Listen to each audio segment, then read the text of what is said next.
You may not be able to see this very clearly from where you are sitting, but this is a statue of the Sacred Heart.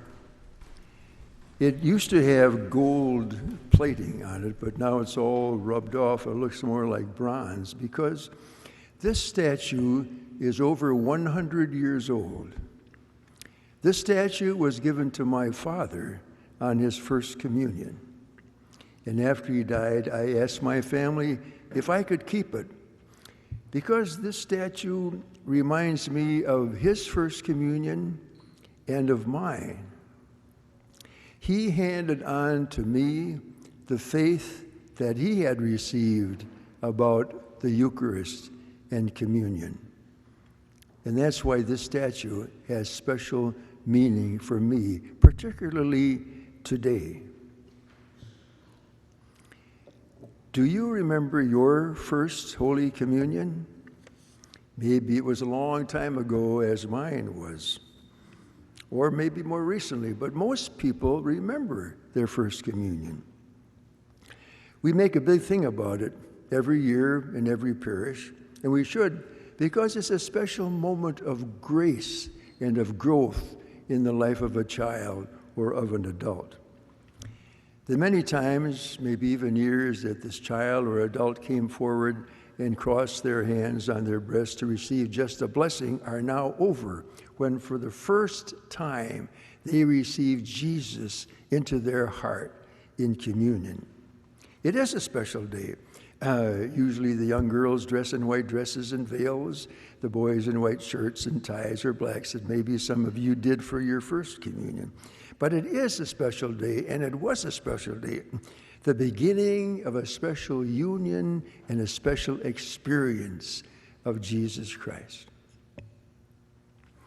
Your first communion may have been quite different from the first communion of our young children about 2 or 3 weeks ago.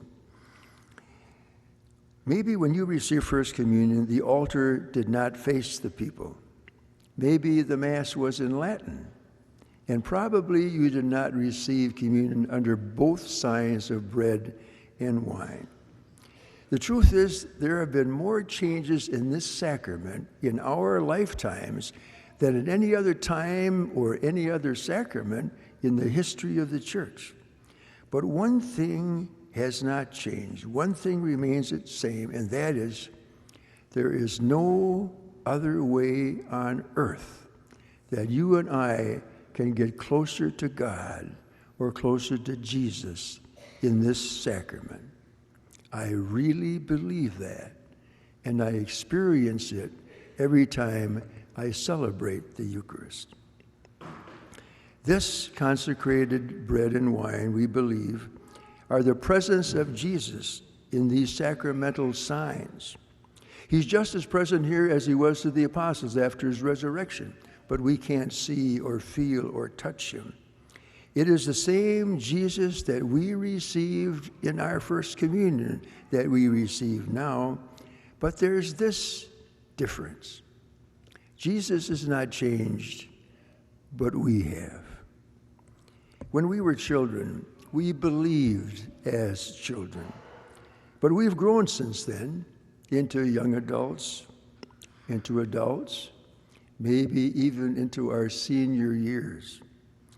Has our relationship with this feast, with this Jesus, also changed?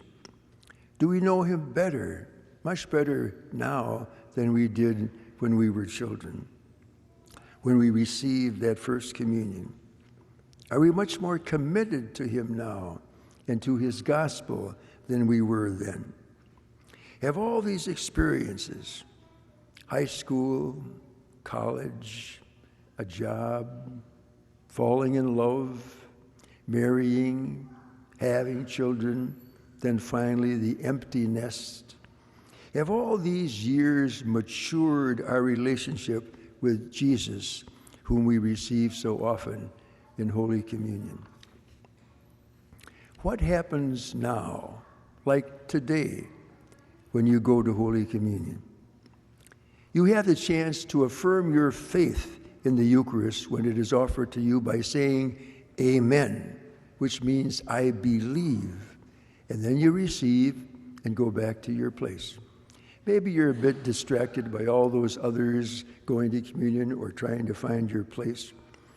And before long, everybody has received, and then we try to have a moment or two of quiet.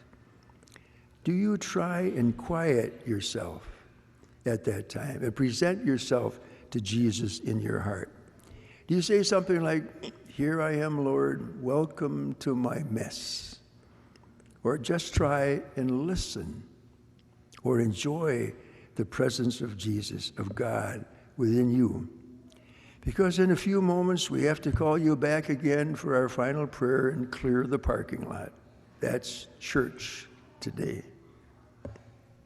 But there's more to it than that, than just receiving for a few moments communion on Sunday or whenever we do. How we spend those few moments of communion will depend on how we spend the rest of the week. You probably have heard this old little ditty, "Mr. Business went to church. He never missed a Sunday. But Mr. Business went to hell for what he did on Monday." Now, that's a bit of overkill, of course. But the point is the same. Our relationship to Jesus Christ during the week will determine our relationship and our encounter with him when we receive communion on Sunday. It's like visiting a friend. If we call a friend or visit him or her during the week or during the month, then it's much different than when we go and visit them at their birthday or something. There is a closer relationship that has been established. If we think about Jesus, read about him, pray to him, try to live his gospel during the week, then we can look forward to a much more personal and enriching encounter with him in communion. The church has called the Eucharist the source and the summit of all the church's activity. It is the source of our activity. It is here that you and I are most Catholic. But it is also the source of our activity. If we really offer ourselves in sacrifice with Jesus in the Eucharist and complete that sacrifice by eating his body and drinking his blood in the signs of bread and wine, then we will do more than just come to church. We will be urged then at the end of Mass, the Mass is ended, go in peace to love and serve the Lord and each other. There's no better way than you and I can get close to God or to Jesus, I believe, than in the Eucharist and especially in communion. That's the wonder of this wonderful sacrament. That's the gift of this awesome sacrament. That's why we come to church on Sunday, because there is no better way for you and me to get close to God on this earth as when we contact and encounter God in Jesus in the Eucharist, especially in communion. This gold-tinted statue of the Sacred Heart that my father received at his first communion is a reminder to me today that without the faith in the Eucharist that he handed on to me and my mother and my family and relatives, without that faith in the Eucharist, I would probably not be here celebrating the Eucharist with you today. You received your gift too from someone, as St. Paul referenced in that second reading. It's one of the greatest gifts that we can hand on to others, as down through the centuries, that gift of faith in the Eucharist has been handed on to us and to others. It's really a gift that keeps on giving. Amen.